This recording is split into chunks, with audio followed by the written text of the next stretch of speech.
A man, dressed in a three-piece suit, clean-cut and shaven, stood in the doorway of the after-hours bar. As the door slowly closed behind him, the ambience of the bar set in.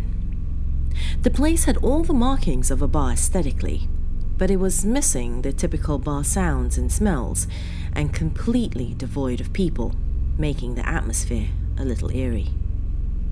Victor, while standing by the door, looked over and saw a large man hunched over the bar, staring into a glass of whiskey.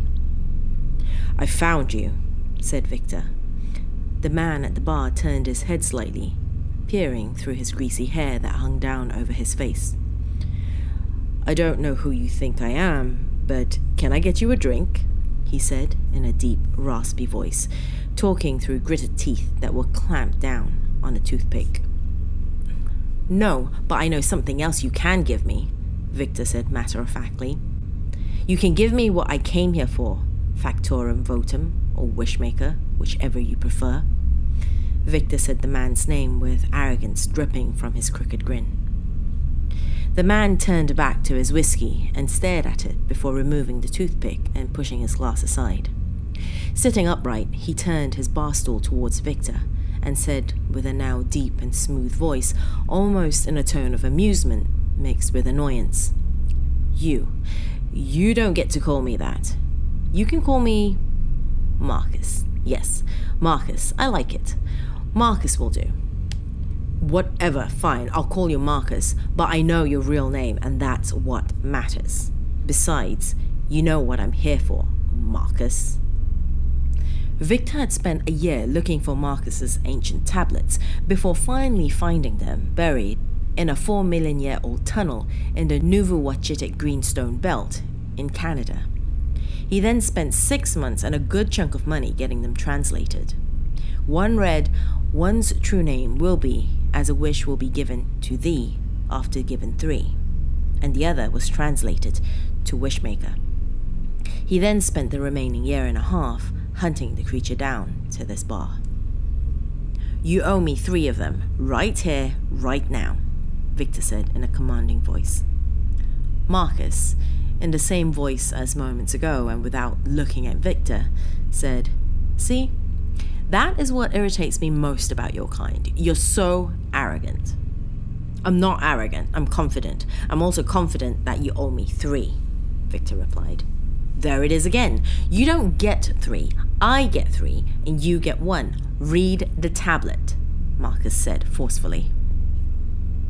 "It doesn't matter. All I need is 1, Victor replied. "I've got the perfect family with a wife and kids and a great paying job and friends, but I want one more thing. I want to be the richest person on earth," Victor said. Marcus stood up and took a long, hard look at Victor. Victor looked back at Marcus, now seeing him in his entirety. He was a very large man, with greasy hair to his jaw and a full beard to go with it.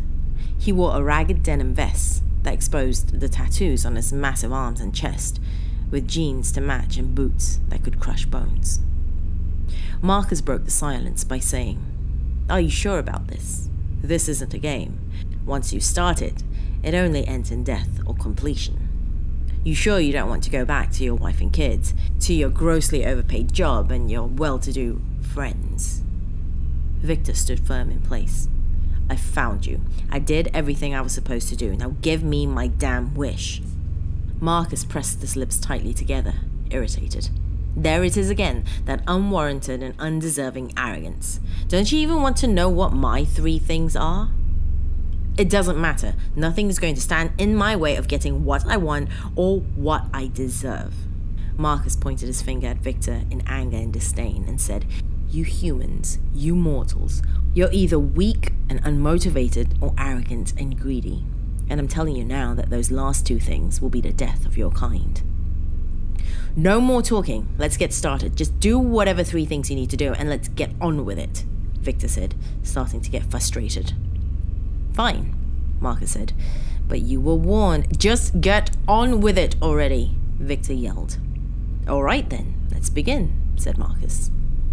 And with that, Marcus calmly asked, "Its builder doesn't need it, its buyer doesn't use it, and its user never sees it. A riddle? Victor scoffed. You're seriously asking me riddles for my wish? Fine, it's a coffin, Victor said dismissively. Marcus smiled and snapped his fingers. They were now in a room with no windows or doors, and a soft, warm, white light surrounding them. Victor stared at Marcus briefly, now seeing him in a grey suit with a white dress shirt and skinny lavender tie. Marcus's hair was slicked back in a ponytail, with his beard long but kept in clean. He wore no shoes, and Victor started to realize that the warm, white light was emanating from around him. Victor stared in awe from across the empty room. Then, with a jolt of reaffirming confidence and realization of his current situation, he barked out, "No, not me. I know how powerful you are. You're not going to sidetrack me with your tricks.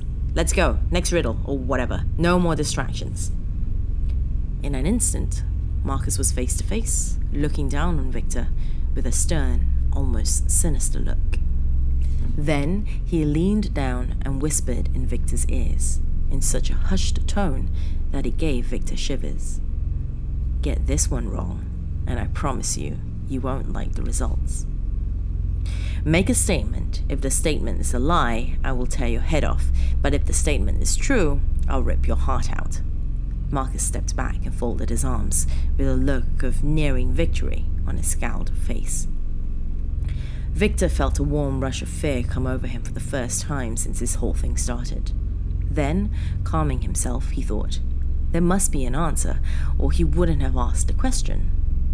All I have to do is make a statement that is both true and false at the same time. With that, a smile came across his face. You will tear my head off, he stated.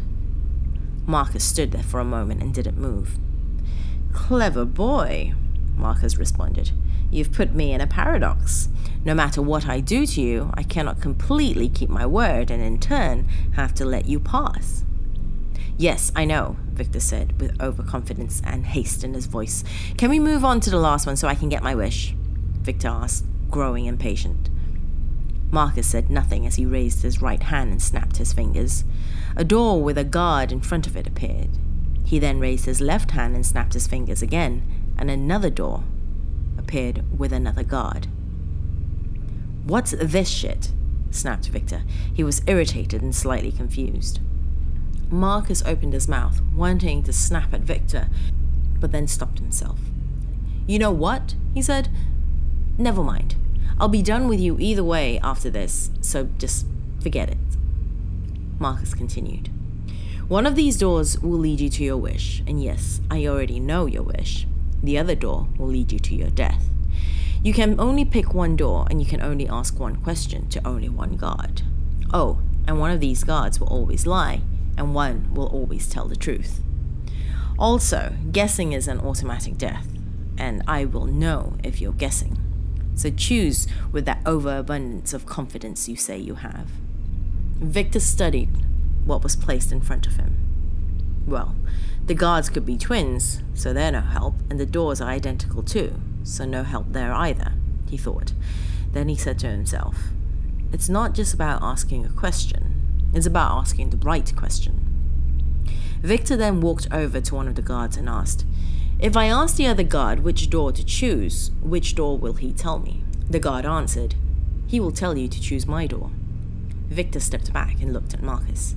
I choose that door, and pointed to the one he was not standing in front of. Marcus asked, I know you're confident in your answer, but are you sure that door isn't death? Victor replied, don't try to double talk me. I know that's the right door. This guard in front of me told me so.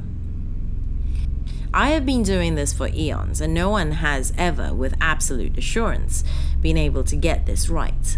How can you be so sure? See, Victor began, his words dripping with arrogance again. You're not as smart as you think you are. I said I came here for one thing, and all your magic bullshit couldn't stop me. And now you, an all-powerful being, is asking a worthless mortal to explain his answer. Well, it's simple.